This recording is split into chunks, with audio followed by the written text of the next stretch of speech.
নাজমিন বেগম নিচতলা থেকে চিৎকার করে বললেন, কাবার্ডে রাখা আছে, দেখ। আম্মা, আমার হিজাবের ক্যাপ কোথায়? আমার মাথায়। জিনিস ঠিক জায়গায় রাখিস না কেন? ঠিক জায়গায় রাখলে তো আর এভাবে খুঁজতে হয় না, নিজে খুঁজে নে। আমি পারবো না, আমার কাজ আছে। মুখ চুপসে হিজাবের ক্যাপ খুঁজতে লাগলো নুসরাত। খুঁজে না পেয়ে ইসরাতের কাবার্ড থেকে তার হিজাবের ক্যাপ বের করে পরে নিল। নিচতলার ড্রয়িং রুমে বসে খবরের কাগজ পড়ছেন হেলাল সাহেব। সিঁড়ি বেয়ে লাফিয়ে লাফিয়ে নুসরাতকে নামতে দেখে হাত দিয়ে কাছে ডাকলেন। ওনার পাশ দেখিয়ে ইশারায় বসতে বললেন, ভার্সিটিতে যাচ্ছ? জি। নাস্তা করা শেষ? জি না, গতকাল সন্ধ্যায় শুনলাম আরশের সাথে ঝগড়া হয়েছে। তেমন কিছু না বড় আব্বু। হেলাল সাহেব নুসরাতের মাথায় হাত বুলিয়ে দিলেন। কিছুক্ষণ চুপ করে নুসরাতের মুখের দিকে তাকিয়ে থাকলেন। ধীরে সুস্থে বললেন হেলাল সাহেব, মা শোনো, মেয়েরা আস্তে ধীরে হাঁটে, এরকম লাফিয়ে লাফিয়ে হাঁটলে মানুষ খারাপ বলবে। আমাদের সামনে এভাবে হাঁটলে কোনো সমস্যা নেই, কিন্তু বাইরের মানুষের সামনে এভাবে করবে না। আর মাথায় সবসময় ওনা রাখবে। নুসরাত হ্যাঁ ভঙ্গিতে মাথা নাড়ল। হেলাল সাহেব বললেন, চলো মা, নাস্তা করে নাও। নুসরাত হেলাল সাহেবের পেছন পেছন হেঁটে গিয়ে খাবার টেবিলে বসলো। 8:15 বাজতেই সবাই এক এক করে খাবার টেবিলে হাজির হলো। এদিক সেদিক তাকাতে গিয়ে নুসরাতের চোখ পড়লো আরশের ওপর, যে তার দিকে তীক্ষ্ণ চোখে তাকিয়ে আছে। মুখের অভিব্যক্তি স্পষ্ট, একা পেলে কাঁচা চিবিয়ে খাবে। হাল গোছে নিজের চোখ নিচের দিকে নামিয়ে নিল নুসরাত।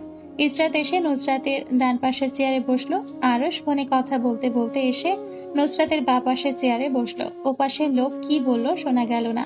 ঠিক আছে, চলে আসুন অফিসে, ওখানে দেখা হচ্ছে আপনার সাথে, মিস ডেলা আমান। তারপর ফোন রেখে দিয়ে নুসরাতের দিকে শান্ত দৃষ্টিতে তাকালো আরশ। জুসের গ্লাস হাতে নেওয়ার বাহানা করে নুসরাতের কানের কাছে মুখ নিল।